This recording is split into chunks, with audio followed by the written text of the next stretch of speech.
Jon Sicotte, executive editor of Brewer. Welcome to another edition of the Brewer podcast here on YouTube and Spotify. Make sure you're liking and subscribing and following along that way as we update it almost every single week. And of course, you can go to brewermag.com at any time to see your business resource needs. We are sponsored by Keg Logistics. You can go to keglogistics.com/brewermag for more details. Well, fresh hop season is almost here, and the opportunity to brew with freshly harvested hops, well, it isn't just limited to just the Pacific Northwest. As growers head into the 2026 season and harvest is here, we here at Brewer want to take a look at what this year's crop could mean for you, the brewers, including what varieties are generating some excitement, how breweries across the country can take advantage of both fresh and wet hops as we start getting into this season. Today, we're talking with Sam Pecoraro, who's the brewmaster at Von Ebert Brewing in Portland, Oregon. He's also the Oregon Grower Relations Ambassador for the Hop Quality Group. So got a chance to talk to him and get into the harvest, the challenging hop market, tips for brewing with fresh hops, and some creative ways that breweries can turn harvest season into an opportunity for their own business. Check it out. Here's Sam on the Brewer Podcast. This Brewer Mag podcast is sponsored by Keg Logistics. Now's the perfect time to review your keg management strategy. Whether you're seeking a truly flexible keg rental program or intrigued by the seamless distribution freedom of paper fill, Keg Logistics is ready to craft a personalized solution for you, ensuring you receive the kegs you need precisely when you need them. For details, visit keglogistics.com/brewermag. Keg Logistics, modern solutions for keg efficiency. And we're joined here on the Brewer Podcast with Sam Pecoraro, who's brewmaster at Von Ebert Brewing in Portland, along with being the Oregon Grower Relations Ambassador for the Hop Quality Group. Sam, thanks for joining us on the Brewer Podcast. How's it going, John? Thanks so much Sure. for having me. Yeah, thanks for doing this. And I meant to pull up the email that I originally got from you guys, and so I'll kind of stumble through this and I'll look for it after our first question. But we are going to talk about kind of the hop harvest is coming up. In fact, funny enough, I was just texting with one of the breweries here in the Toledo, Ohio area. Our homebrew club is going to use some of the whatever hops they don't end up going through that they're growing right on their property, and they just wanted to see if obviously they just want some help, and we're going to help them and and do some fresh hop beers ourselves here coming up in just a few weeks. So you guys are hearing and seeing from growers so far. What are you excited about this year's crop in the Pacific Northwest? Yeah, overall seems like a pretty good crop year. Again, I'm not a grower, so this is all secondhand info Right. coming from a brewer's perspective, but seems like a little bit of bug pressure earlier in the year, a couple of split blooms, so had a little bit of heat that kind of pushed some flowering a little bit early.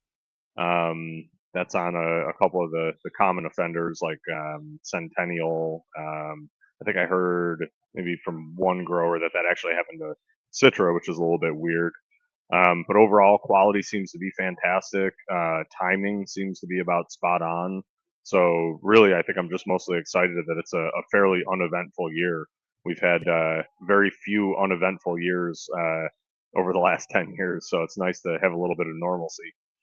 Sure. And this is going off of I had gotten this release from Ramsey Cox, who does stuff for the Oregon hop growers and other organizations too. But Oregon hop growers see fantastic quality in 2026. The volume of hop acreage stayed relatively flat, but growers and brewers are excited about the quality of this year's harvest. It was the headline, and the Oregon Hop Growers Association, mentioning there, in the press release about good aroma, good flavor is on the way. What does that actually mean as a brewer's perspective for that?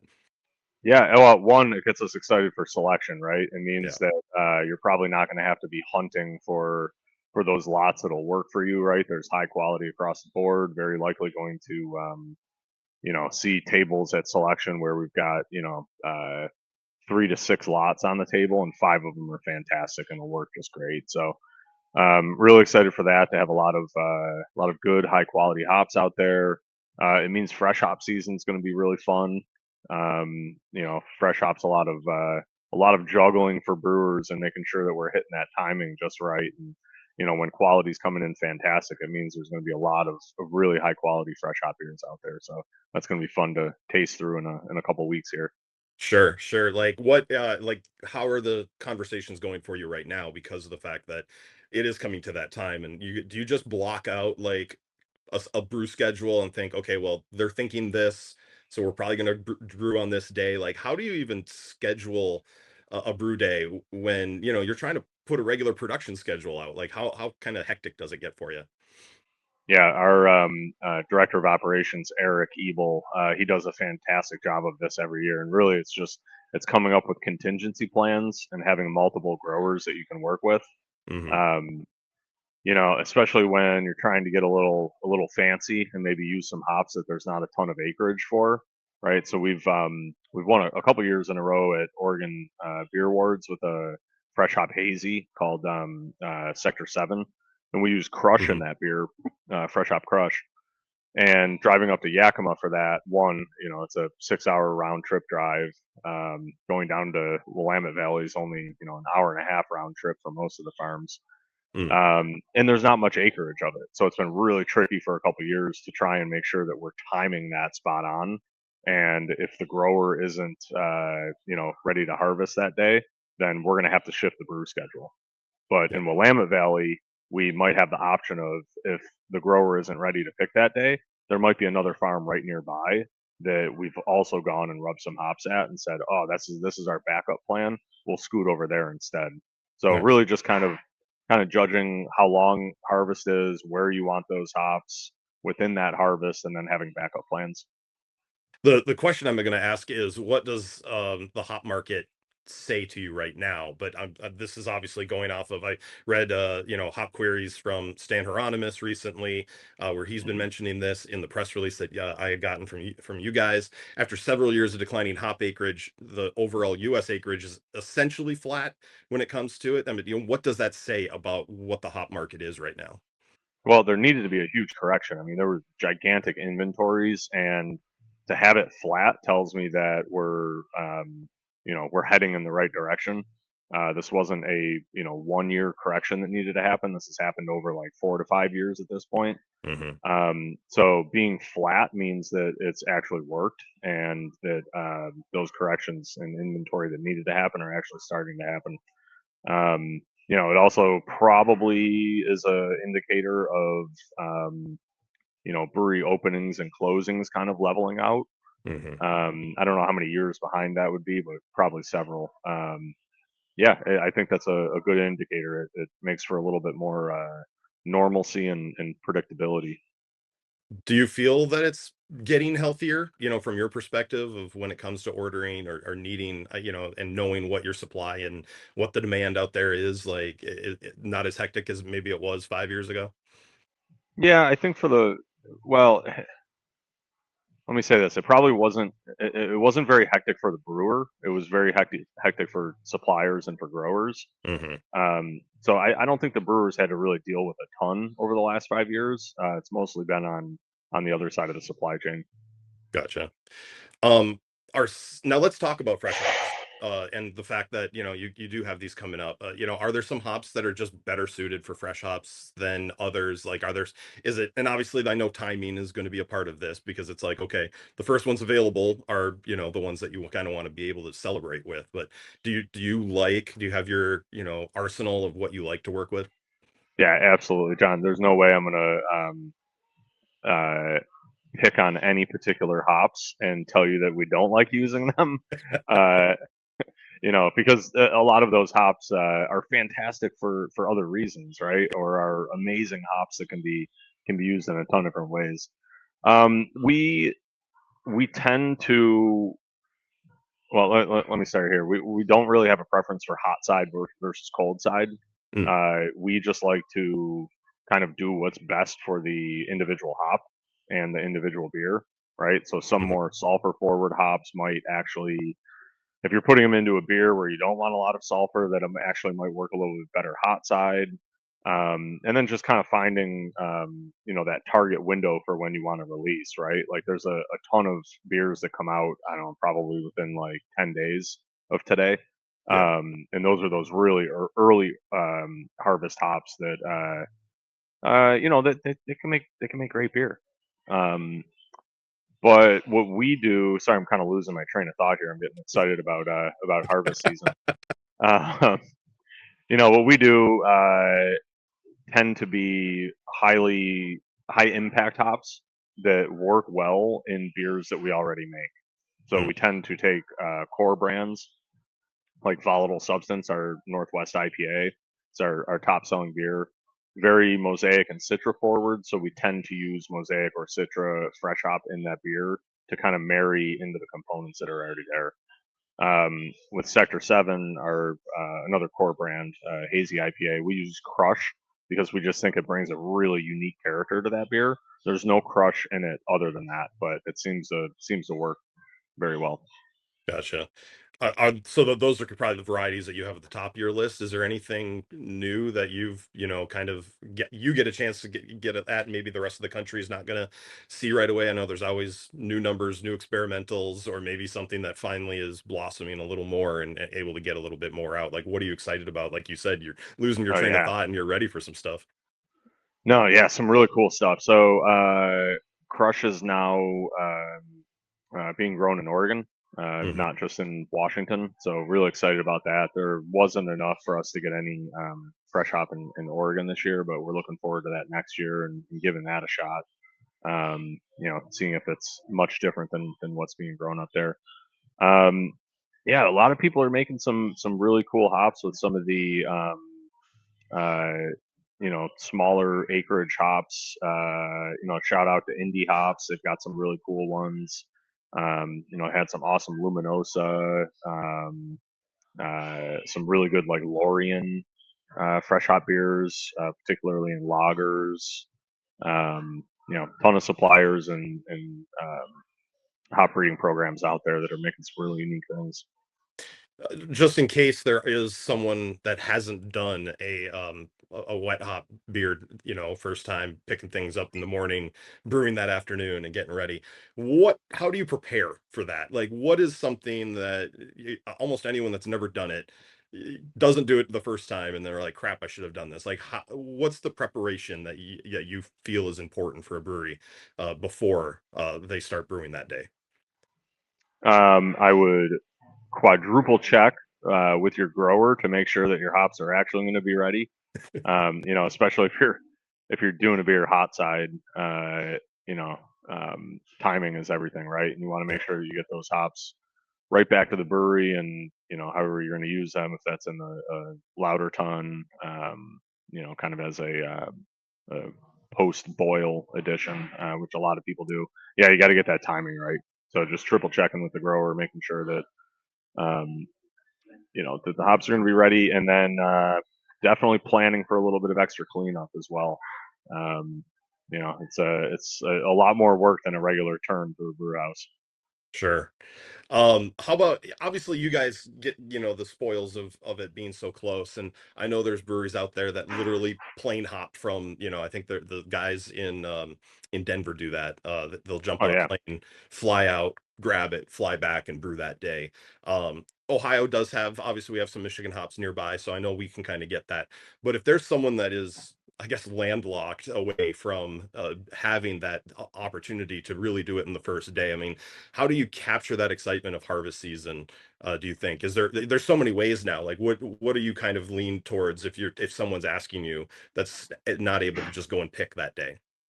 This Brewer Mag podcast is sponsored by Keg Logistics. Now's the perfect time to review your keg management strategy. Whether you're seeking a truly flexible keg rental program or intrigued by the seamless distribution freedom of paper fill, Keg Logistics is ready to craft a personalized solution for you, ensuring you receive the kegs you need precisely when you need them. For details, visit keglogistics.com/brewermag. Keg Logistics, modern solutions for keg efficiency. oh yeah. There's a ton of options out there right now, and I'm not overly romantic about this. I don't think you have to do it one way, and you're only allowed to call it a fresh hop if Sure. you do X, Y, and Z, or you put them in the back of your truck. Like there's a lot of ways to capture the essence of the harvest season and what fresh hop beers should smell and taste like. There's so many products out there. I know. Shout out to Crosby Hops and YCH. They both have products that take fresh whole leaf and grind them up and freeze them, which makes transportation a lot easier. And you really do get a ton of that fresh hop aroma in those Mm. beers. Had some fantastic ones. Um, I know there's also suppliers that are air freighting. Um, I'm pretty sure you can get hops within, I don't know, 12 hours, 20 hours, something like that now. So that's another option. That might not be as doable for, a brewery in Florida versus a brewery in, Utah, but, Mhm. it is an option. Yeah, there's a lot out there, a lot of fun stuff. I was, again, I love reading Stan Hieronymus's hop queries. And Yeah, he always mentioned, great. yeah, he mentioned that citrus climbing again, Centennial has surpassed Cascade. And then you get, like you talked about, Crush, Dulcita's another one. Are there varieties and trends you think that the industry should be paying attention to when it comes to these hops moving around, or what is the key this fall for harvest, do you think? I think my advice there would be to give things a few years. Don't go hopping on, and over contracting for something that you don't really have a good feel for. I think a Yeah. lot of hops come out and we don't have a great feel for them until the acreage is actually, in a sustainable spot. But one that we do know is going to be pretty hot and has proven itself already is Thora. That was released in October, and that Hmm. was part of the Hop Quality Group's partnership with the USDA and Corvallis. Really cool, big tropical hop that's now grown in all three states. That's one that we're excited about. Funny enough, that's exactly what I was just going to ask you about. I was going to ask you about Thora. So you're reading my notes for me, so thanks. Yeah. It is, I think, like you said, it's worth giving some valuable tank space to. Like, what about it is going to make it that kind of new hot hop this fall? Oh man, the thiols are just off the charts. Both in sensory, just huge, big tropical ripe fruit. Both in sensory and analysis. Yeah, and I think it's shown itself to be pretty agronomically stable at this point. Yields are decent. It's a good hop for growers. It's a great hop for brewers. So it kind of hits both those notes. It's not a hop that is a very high yielder that nobody wants to use, and it's not Mhm. a hop that's a very low yielder that everybody wants to use. It kind of hits that middle ground where it's a sustainable hop for everybody. Nice. Obviously, fresh hop season usually means IPAs, but it has changed lately. Like, I see a lot more pilsners, a lot, just lagers in general. I mean, do you see that trend continuing to go, or do you think there's something that maybe isn't out that people aren't thinking about when they're making a fresh hop beer? So we tried making a fresh hop American stout for a couple years, and it was I was such going a to ask about dud, stouts. such a dud. Nobody wanted it, and we thought it was pretty cool. It was a really neat beer. And I think we used Talus in it one year. The other year I can't remember what, but I think it's important for brewers to keep pushing the limits and try new things, but that doesn't mean it's going to resonate with the consumer. We do know that pilsners and lagers resonate with the consumer. I mean, every brewery, especially in the Portland area, is really focusing on those, and sales are up across the board. So we know that's going to work with fresh hop beers. Um, you just got to keep trying new things and see what people like. The consumer gets a vote. Absolutely. Yeah. And the consumers obviously are, the kind of the end goal of this, and making sure that you're making something that they want. How is it scarcity marketing? Because obviously you're making something very limited. You want it to sell as fast as possible. Like, how do you plan your, like, okay, I know we have this amount of hops, so obviously we can make this amount of beer. That doesn't mean you have to make that much beer, right? Have Yeah. you guys scaled back when it comes to that, so that you don't have something 6, 8 weeks later, drink it fresh, drink it now, and move on. Yeah, we've kind of done it in two ways, right? The first way is what you just said, right? Pulling back on volume a little bit. We'll sell out of whatever amount of fresh hop beer we make, to an extent, I guess.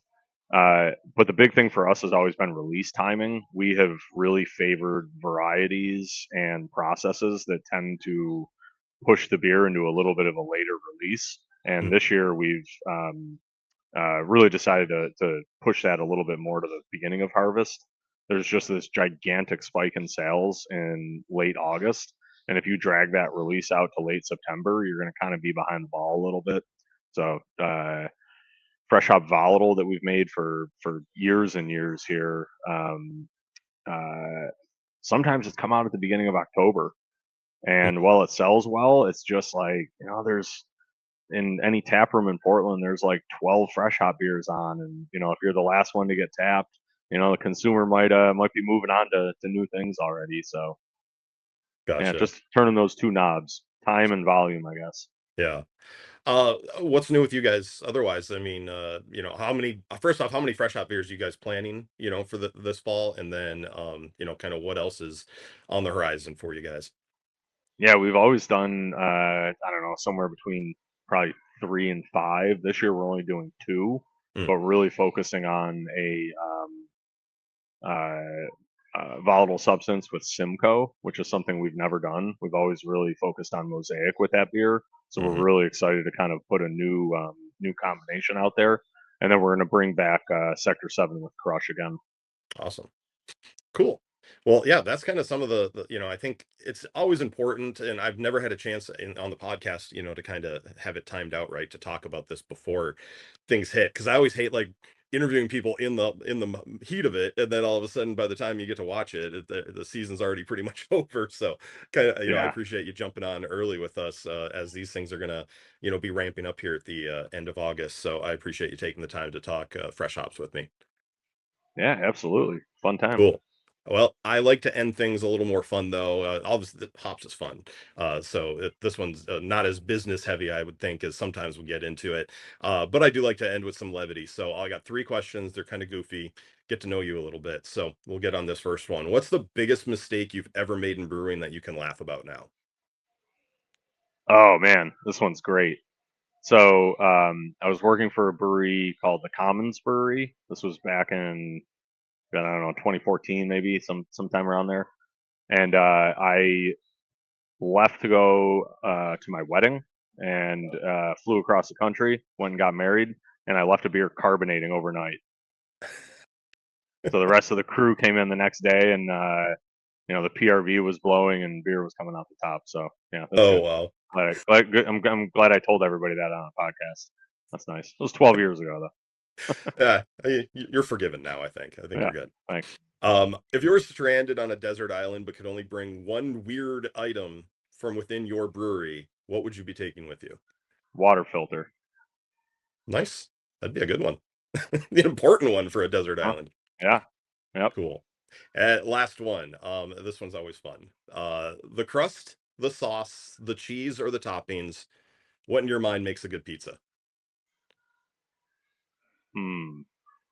Okay, so Portland used to not be a very good pizza town, and Okay. now I think we're like one of the best pizza cities in the entire world.